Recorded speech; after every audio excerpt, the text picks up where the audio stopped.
viewers, today we will be studying about muscular system. Muscular system means a system which is composed of muscles. अब muscles क्या हैं? Muscles वो structure है which has the power or you can say which has the ability to contract and bring about a movement.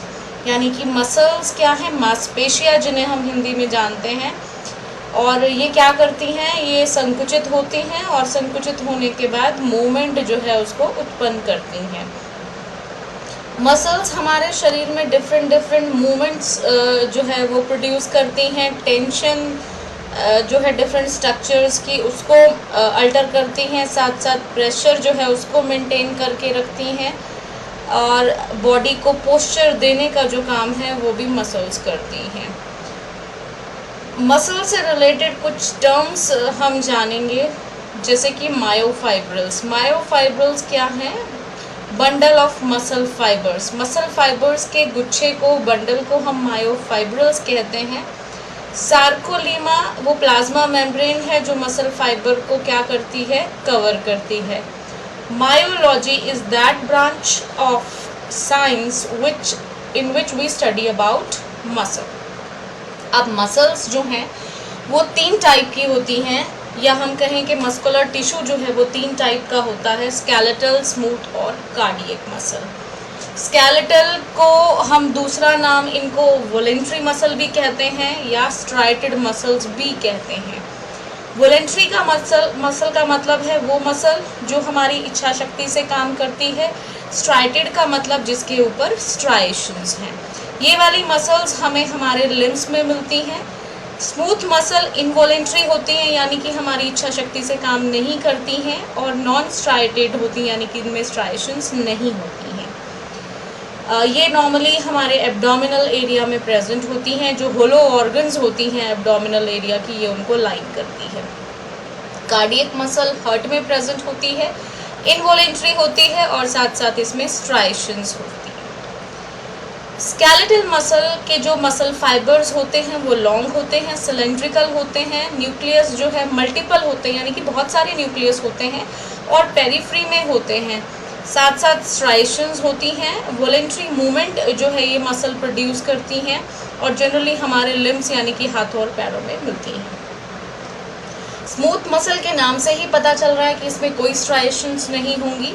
इसके जो muscle fibres होते हैं वो स्पिंडल शेप के होते हैं। न्यूक्लियस सेंटर में प्रेजेंट होता है, और सेल्स जो हैं वो शीट की फॉर्म में अरेंज होते हैं। ये मसल्स नॉर्मली चीज़ों को प्रोपेल यानी कि धकेलने का काम करती हैं।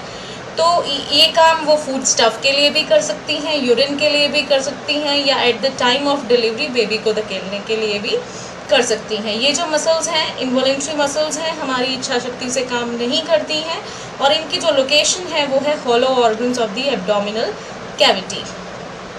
कार्डियक मसल जो हैं वाई शेप की मसल्स होती हैं, स्ट्राइटेड हैं, इनवॉलेंट्री मसल्स हैं। न्यूक्लियस एक भी हो सकता है और एक से ज़्यादा भी उनमें हो सकता है।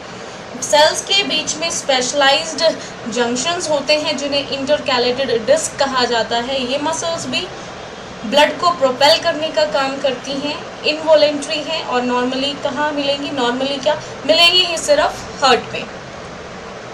अब है डिफरेंसेस। अब हम बात करते हैं डिफरेंसेस बिटवीन स्केलेटल, स्मूथ और cardiac muscle. Skeletal muscle striated हैं, स्मूथ नॉन स्ट्राइटेड हैं, और कार्डियक भी स्ट्राइटेड है। स्केलेटल वॉलेंट्री हैं, यानी कि इच्छा शक्ति से काम करेंगी। स्मूथ जो है इनवॉलेंट्री है, यानी कि आपकी इच्छा शक्ति से काम नहीं करेंगी, और कार्डियक भी इनवॉलेंट्री है। स्केलेटल मसल में जो न्यूक्लियस है मल्टीपल न्यूक्लियस होते हैं, पेरिफ्री में होते हैं, पेरिफ्री यानी कि साइड्स में, जबकि स्मूथ मसल में सिंगल न्यूक्लियस होता है, सेंटर में होता है। स्केलेटल मसल जो है लिम्स में प्रेजेंट होती है, स्मूथ मसल एब्डोमिनल एरिया में प्रेजेंट होती है, और कार्डियक मसल हार्ट में प्रेजेंट होती है। स्केलेटल मसल्स के जो सेल्स होते हैं वो सिलेंड्रिकल होते हैं, स्मूथ के स्पिंडल शेप होते हैं, और कार्डियक के वाई शेप्ड होते हैं। अब बात आई मसल फटीग। मसल फटीग क्या होता है? Decline in ability of a muscle to generate force, यानी कि मसल की जब क्षमता, कार्य करने की जो क्षमता होती है उसमें कमी आ जाती है, तो हम उसे कहते हैं मसल फटीग। मसल फटीग के दो कारण हो सकते हैं, न्यूट्रिएंट डेफिशिएंसी हो सकती है या नर्व लिमिटेशन हो सकती है, यानी कि जो नर्व मसल को सप्लाई कर रही है वो प्रॉपरली अपना सिग्नल नहीं कन्वे कर रही है मसल को।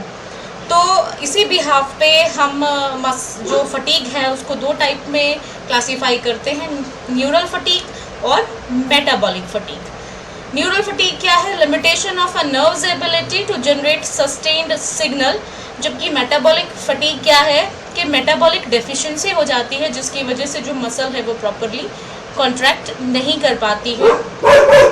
नॉर्मली जो मसल फटीग है वो रेस्ट के साथ इम्प्रूव कर जाता है, और कुछ जो जैसे कि मेटाबॉलिक फटीग है या न्यूरल फटीग है ये सब रेस्ट के साथ सस्टेन हो जाते हैं, जबकि मेटाबॉलिक फटीग जो है वो डाइटरी इम्प्रूवमेंट के साथ और फर्दर इम्प्रूव हो जाता है। सो अगर कोई भी डाउट है please do comment, please do like, share and subscribe the video. Thanks.